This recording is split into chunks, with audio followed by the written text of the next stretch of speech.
Lawrence has found a little house on Lake Chapala, which is a couple of hours away from Guadalajara.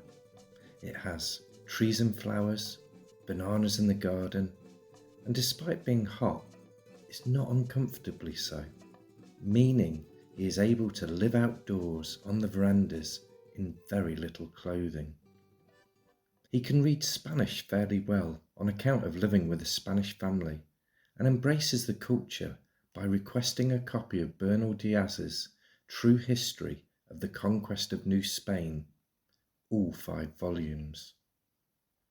Frida joins him at the beginning of the month and is delighted to have a base once more. But how long this will last is down to the temperament of her husband. "You'll think I do nothing but change my plans," Lawrence writes to John Middleton Murray. "I can't help it. I go out to buy my ticket to New York and Europe, then don't buy it." This may explain why he rents the house by the month. Various explanations are offered for his dithering. One is related to health. "When I feel sick, I want to go back. When I feel well, I want to stay." Another is down to uninspiring correspondence. "When I get letters from Europe, then I never want to go back." But really, his length of stay is determined by one thing: writing. "It will end, I suppose, in my staying as long as it takes me to write a novel." By the end of the month, he has written 10 chapters of what will become The Plumed Serpent. No matter how remote his location, Lawrence knows everything that's going on elsewhere.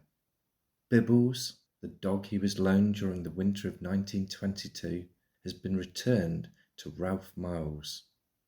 And he knows that Mabel Dodge Stern has just married Tony Luen.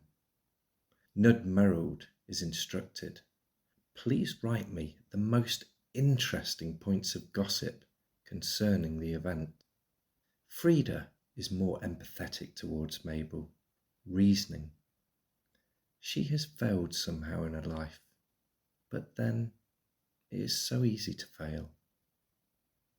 Lawrence's sympathies are with Thomas Seltzer, who must be snowed under dealing with the ongoing Judge Ford business. His crime: publishing unclean books, one of which is Women in Love.